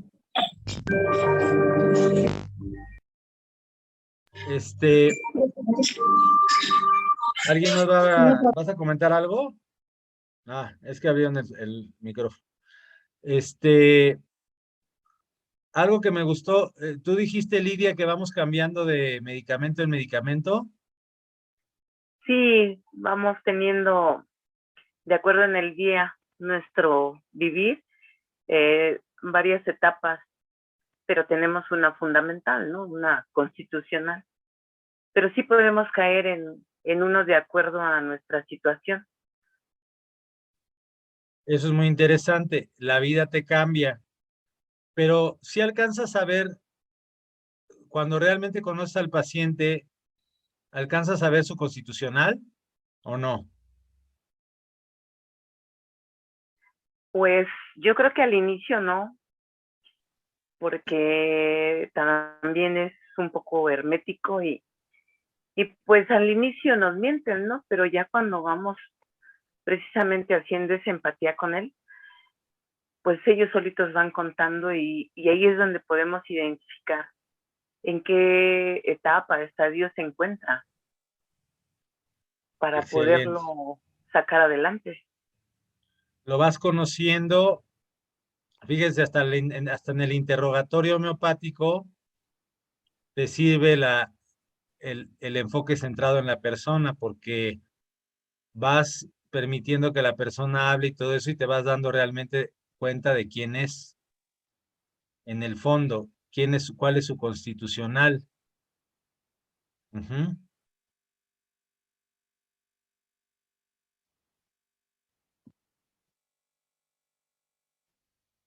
¿Quién sabe homeopatía además de Lidia? ¿Quién ya más o menos tiene idea de homeopatía? La maestra Uriostegui. pero no está aquí. Bueno, también nosotras, pues. Sí, un Sí. poco, pues ya tenemos varios. A ver, ¿qué medicamento soy yo? ¿Usted es Híjole. Licopodium? ¿Uno? No, Nux Vomica. Con Lux. Perfecto. ¿Y cuál es mi constitucional real? Híjole. Pulsatila. No. Mm.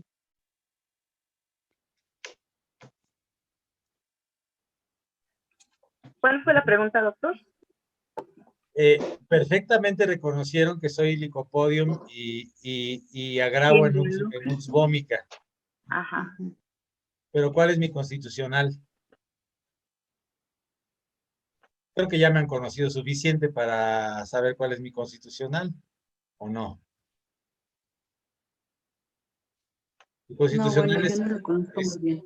bueno, mi constitucional es calcárea. Ay, justo le iba a decir calcárea carbónica. Así es. Ujú. Pero lo que dice Lidia tiene toda la razón. Es decir, vas cambiando conforme los eventos de la vida. O también de acuerdo al lugar de la vida en el que te presentas en el aquí y en el ahora. No sé si me explique. O sea, El hoyo existencial de las circunstancias que está viviendo, ¿no? claro, ahí te presentas de cierta manera. En otro tipo de situaciones puede ser diferente, porque tienes que tener cierta forma. Fíjense, hablando de la forma, es muy interesante, porque hablando de la forma, también vas cambiando la forma de acuerdo al lugar en donde estés. Ujú.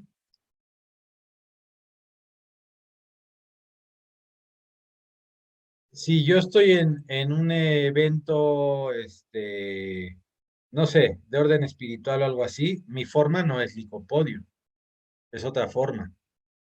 No sé, nunca me he puesto a pensar, pero no es esa forma. También vas cambiando la forma de acuerdo a la situación. Ujú. Pero bueno, el punto es, todos estos son parámetros para poder guiarnos y entender a la persona más y cuál es el origen de lo que tiene. Y explorar si ese es el origen de lo que tiene. Yo no puedo leer los libros por ustedes, ¿verdad? Ya se los di. Y si no, se los vuelvo a poner. Ya les di el Profesor. Ajá. Buenas noches. Buenas noches. Puede ser que el medicamento y la personalidad de cada quien va cambiando de acuerdo al desarrollo, a las vivencias, pero la base primordial que es la infancia, esa esencia no cambia, pero uno en el inter del desarrollo sí va cambiando y va formateándose o va mejorando. Entonces no puede ser constantemente uno ni la misma postura ni el mismo medicamento. Es correcto, pero sí hay etapas de la vida en que te mantienes en la misma estructura. O sea, pueden ser de poca duración o de mucha, Jessica. O sea, dependiendo de cada persona. Algunos, los rígidos les cuesta muchísimo trabajo romper ese esquema. Ujú. Es una de las estructuras, como su nombre lo dice, más rígidas, más difíciles de reventar. Ajá. Puede durar mucho en la vida de esa persona. Ajá. O sea, no son cosas que cambien así en fa, ¿sí? Y te ¿Hay ayuda un tiempo? mucho, ¿eh?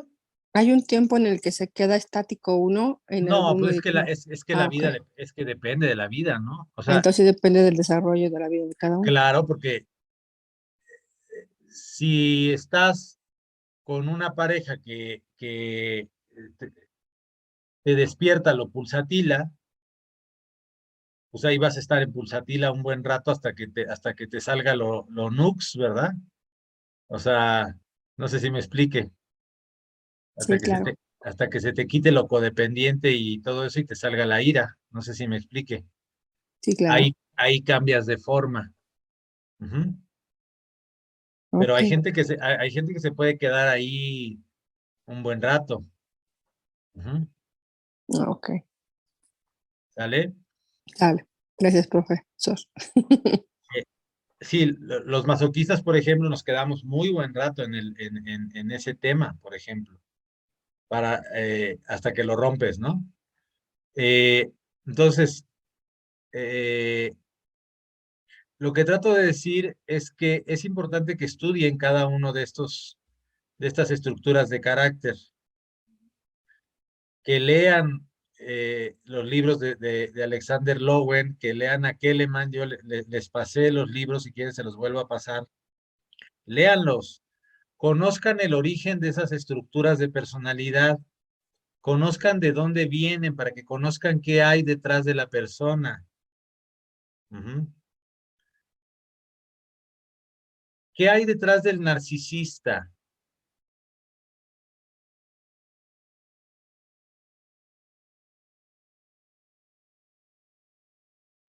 Inseguridad. ¿Humillación también? Inseguridad, yo digo. Una inseguridad encabronadísima. Ujú. El muy narcisista tiene una inseguridad muy cañona. Ujú. ¿También miedo?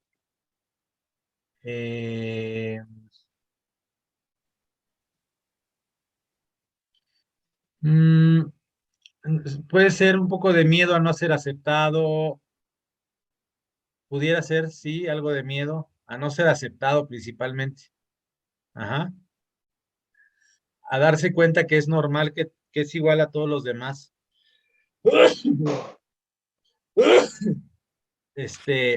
Salud.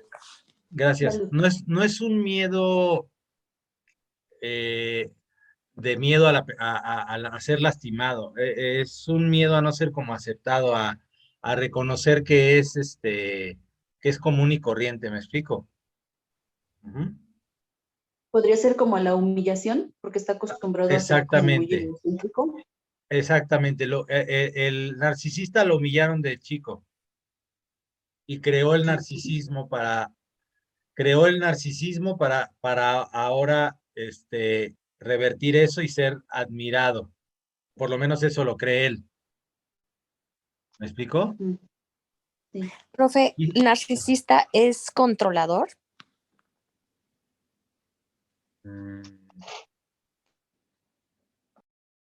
No creo que sea un rasgo específico del narcisista, a lo mejor sí está mezclado un poquito con algo veo más controlador al psicopático y al rígido que al narcisista. El narcisista todo el tiempo va a estar, y además le chambea grueso para ser muy chingón, el narcisista, para que sea elogiado y admirado. Ajá. Pero Sí, porque no, aparte de todo es bueno, ¿no? sí, claro, desarrolló esa capacidad precisamente porque se sentía humillado, se sentía menos, entonces desarrolló lo contrario. En el fondo se siente todavía insuficiente, ¿verdad? Pero ahí Entonces, tiene que ver el desamor, ¿no? O sea, realmente el narcisista, yo creo que el no es problema el es eso. desamor, es la inaceptación. Pero ¿qué lo llevó a esa inaceptación? Que lo hicieron sentir mal desde un inicio? Es correcto, lo pendejearon y lo humillaron. Es muy diferente Ah, al ok. desamor. A ver, ¿quién principalmente siente desamor? El oral, Oral. el oral. El oral es el que siente desamor, el que necesita urgentemente ser amado. Es el oral. Ajá. El esquizoide está peor que nada, porque él ya está convencido de que hasta las relaciones son peligrosas para él. Fueron tan agresivas las relaciones en la más tierna infancia, o sea, hablo de bebé, fue tan agresiva la relación, la relación con el otro, y sobre todo la mamá, que las relaciones sociales para él son peligrosas. Está bien cañón, ese es el que más compasión nos debe de dar, en buena onda. O sea, fue muy violentado en etapa muy temprana. Tanto que el mundo para él es hostil. Por eso necesita aislarse del mundo, huir del mundo. Es su manera de protegerse. Entonces fue un niño no querido, ¿no? No deseado. Muy probablemente, o no tenía la capacidad la mamá de en ese momento dar afecto. A lo mejor tenía 12 años, ¿verdad? O 15 años la mamá, ¿no? O sea, no te sé decir qué le pasó, pero fue muy rechazado en la muy tierna infancia. Entonces, Una madre violentada, tal vez que se desquitó con su hijo. también puede ser alguien no preparado para tener un hijo, en demasiado estrés. ¿Un niño abandonado también podría ser ahí? No, el niño abandonado yo creo que sería más oral o desarrollaría otras cosas, depende del maltrato o no que reciba. Bueno, No, pero abandonado, por ejemplo, ya en una etapa, pues digamos, no temprana, pero ya consciente bajo una condición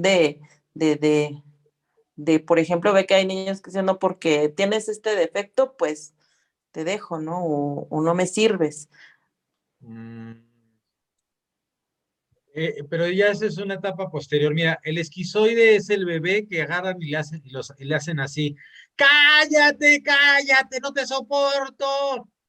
¡Deja de llorar! El maltrato directo. Ese es el esquizoide. La relación que debería de ser, ven, mi bebé, ven para acá, mi amor, se convierte en algo hostil. Entonces su relación primaria es hostil. Entonces el mundo es hostil, es peligroso. Entonces me voy a otro mundo. ¿Me explico? Sí. Realmente ahí él lo que siente es que todo el mundo lo va a maltratar. Claro, todo el mundo lo va a maltratar, entonces mejor me aíslo, me da mucho miedo el contacto. Me busco. Por eso se encierra en su mundo, ¿no? Genera su propio mundo. Por ejemplo, me hago velador,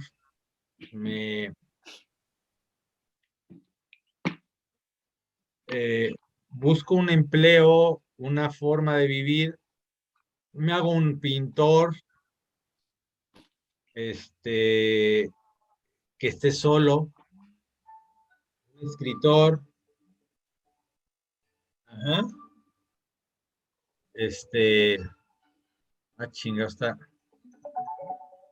Bueno, pero ese está diciendo que fue Estoy violento. en clase, Luis, ahorita te hablo. Pero, o sea, también está el que es violentado por la situación que sea y que también se vuelve violento. Claro, ese puede ser el psicópata, el antisocial o psicopático. ¿En dónde encaja?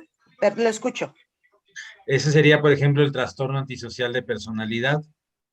O qué violencia. Por ejemplo, la violencia del masoquista es una violencia del forzamiento.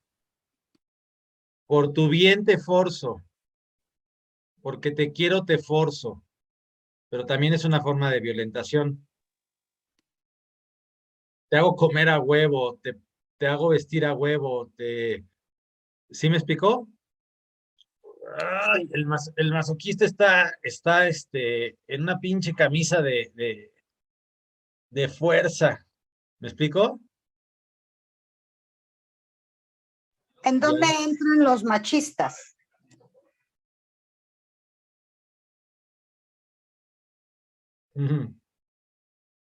Híjole, qué pregunta.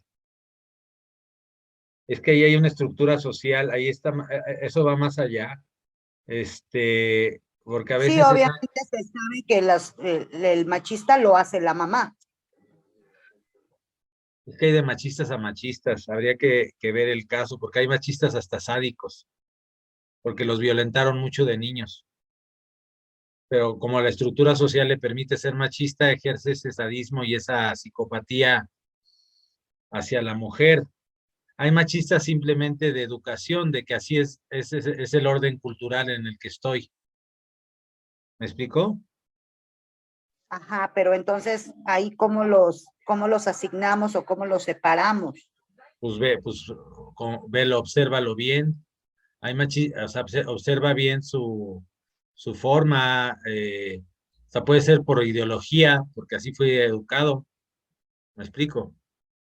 Y no necesariamente es que me dices machista y el rango es de este tamaño. O sea, hay muchos matices de machista. ¿Cuál me estás diciendo? ¿El que golpea? Bueno, es que para mí el machista es ese, ¿no? El que no tiene un valor la mujer, el que en un momento dado golpea, en el que yo solo soy el que hago las cosas, yo mando y tú no puedes, no sé, o sea, ese podría ser uno, pero no sé que había muchos matices. El machista agresor, pues tiene mucho de psicopático. ¿Ok? El machista cultural, por decirle de alguna manera, que así son las cosas, porque así es el orden de las cosas, no necesariamente es tan agresor, sino simplemente es el orden de las cosas, porque así fui formado y así es toda mi estructura social. O sea, él no recurre a la violencia física, solamente es una segregación de postura. Así es, cultural. Así crecí y así es como debe ser. Ajá. No necesariamente es tan violento. ¿Me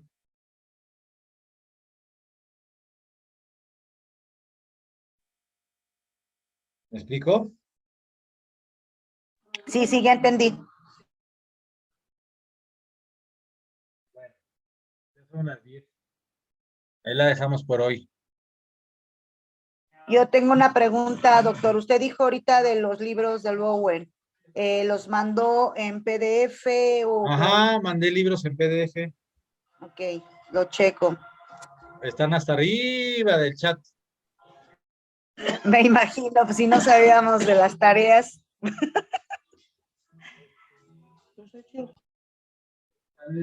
El tema es que lean. Porque... Yo leí 2 de Lowen, ahí los tengo, no sé si sean, ahorita lo voy a verificar. Y si alguien requiere, ahí los tengo fotocopiados, porque a veces leer en PDF, bueno, es muy fácil, vas y los imprimes y los engargolas, pero ahí tengo 2. Voy a checar si son los mismos libros por si alguien necesita. Y de Rogers, el proceso de convertirse en persona, también hay varios muy importantes. Y el de Stanley Keleman, que fue lo que mostró esta señora, la teoría de Stanley Keleman de la forma, también se los di, ese libro. Está bien, profe, lo checo. Ya sé que no tienen tiempo en la vida, pero alguna vez dense el tiempo, porque es muy importante entender a las personas en lo que realmente son en su fondo. No para aprovecharlos, sino para ayudarles. Porque también podemos ser medio psicopáticos y utilizarlo para aprovecharse, ¿verdad? Por eso es importante que vean teología, la compasión. El saber es un arma. El saber todo esto es un arma. ¿Podrías manipular o no? Así es. Ok. Ayudar también. Nosotros lo hacemos para ayudar. Claro. ¿Ok? Sí, doctor. Bueno, ya tengo llamadas que hacer y no sé qué tanto. Nos vemos después. Gracias. Buenas noches. Bye. Hasta luego. Buenas noches.